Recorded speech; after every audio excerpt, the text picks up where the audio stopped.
Shelter Island House by KoningEizenberg Architecture in Shelter Island, United States. The design of this weekend family retreat on Shelter Island, New York responds to the location's wistful beauty. Mature trees, hedgerows and rolling lawns extend to a narrow sandy beach and the water beyond. Sweeping views to the south and west take in an abandoned boathouse and a scrawny windswept tree that grows out of a crumbling concrete pier. The owners, a family of 4, had been vacationing on the island since the early 2000s, and we had visited over the years. We had met through family friends, remodeled their NYC loft, and enjoyed each other's company.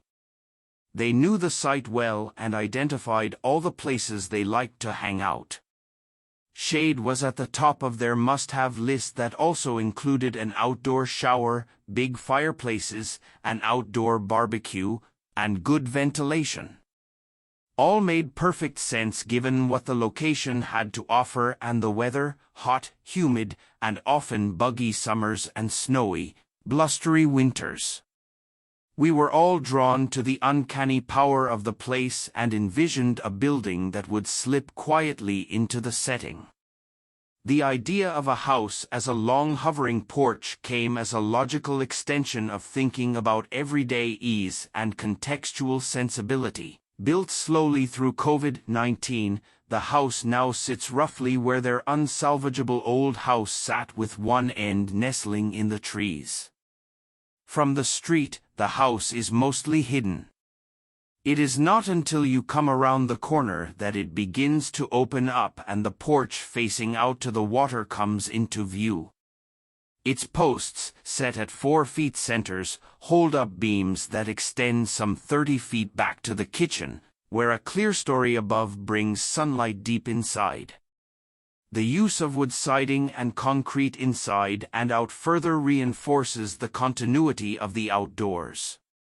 Subtle changes were made to the landscape to improve drainage, protect from flooding and create an edge to the property to increase privacy without adding fences.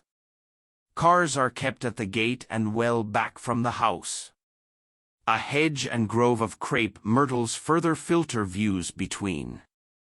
As one reaches the stone entry platform, the ocean view is directly ahead, the front door and porch to the left. The newly planted shade tree will soon temper this west exposure and create another spot to hang out in the summer.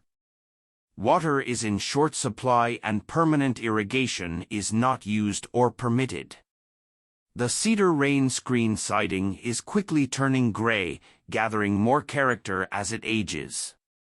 Operable wood vents supplement airflow in the summer and the low sun penetrates deep into the interior in the winter, to add additional warmth. Rooftop photovoltaic panels help to keep fossil fuel use down. This was a house that demanded craftsmanship, and its success owes much to the contractor who understood wood so well.